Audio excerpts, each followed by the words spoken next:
Shalom sur toutes et tous, bienvenue sur la chaîne YouTube de la Kehila Beit Shoresh. Et ce soir, après avoir fait le compte du 27e jour du Homer, j'avais à cœur de partager avec vous un enseignement qui nous vient du Mashiach, de Yeshua Mashiach, et également de mon Rav, le Rav Emmanuel Rodriguez Pérez, et aussi quelque part une exhortation dans les temps où nous vivons, où il est important de persévérer dans les voies de Hachem, d'écouter sa voix, de nous rendre disponibles à étudier sa Torah et à prier. Comme beaucoup peut-être l'étudient déjà, en ce 27e jour du Homer, beaucoup travaillent sur une dimension de notre être, de notre âme.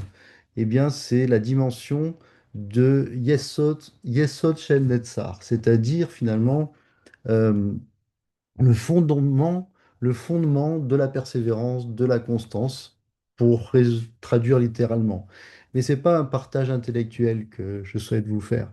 C'est vraiment à cœur de partager sur un encouragement que Yeshua Mashiach nous donne, notamment au travers de de sa parole où il nous dit veillez et priez. Et nous pouvons voir des développements au travers de la notion de veiller. On a déjà vu une étude il y a quelques années sur sur cette notion-là, où on voit aussi que veiller, c'est aussi veiller sur la parole de Hachem, veiller sur sa Torah, garder sa Torah, mettre en pratique ses mitzvot. Et Yeshua Mashiach nous donne cette mitzvah fondamentale, aimez-vous les uns les autres. Alors, dans le cadre de ce 20e jour du Homer, je voudrais d'abord rappeler que Israël nous enseigne que le fondement de la persévérance, c'est l'attachement. L'attachement à quelqu'un, l'attachement à une personne, l'attachement à une situation, l'attachement à la voie d'Hachem, eh bien, c'est le fondement de la persévérance. L'endurance dépend de l'attachement. À méditer. Et c'est vrai que j'ai pensé aussi à cette notion et le Rav Emmanuel Rodriguez, que les bénédictions soient sur lui, sur mon Rav, et bien que une des fonctions du Hasatan, c'est de nous distraire, de nous faire dévier, de nous décourager à étudier la Torah, à prier, à nous aimer les uns les autres. Il fait tout pour l'une de ses stratégies, c'est de nous décourager à étudier la Torah et à la Tefila, notamment. Et ses principales tactiques, ça va être de distraire.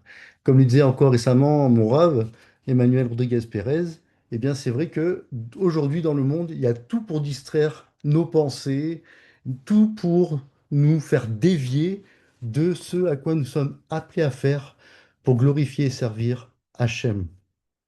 Et donc, c'est les principales tactiques du Hasatan, ça va être de distraire, de faire dévier, je dirais aussi ces mots de diviser, de faire perdre du temps.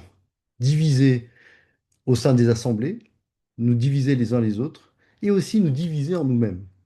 C'est une notion assez particulière que je vous invite à cheminer. Et en fait, par l'intermédiaire du Yetzer Hara, c'est-à-dire du mauvais penchant, eh bien, il va chercher toujours à nous dissuader d'étudier la Torah, de mettre en pratique les mitzvot et de prier. Et aussi d'entretenir nos relations les uns avec les autres. Alors, à chaque fois qu'il essaye, disons non.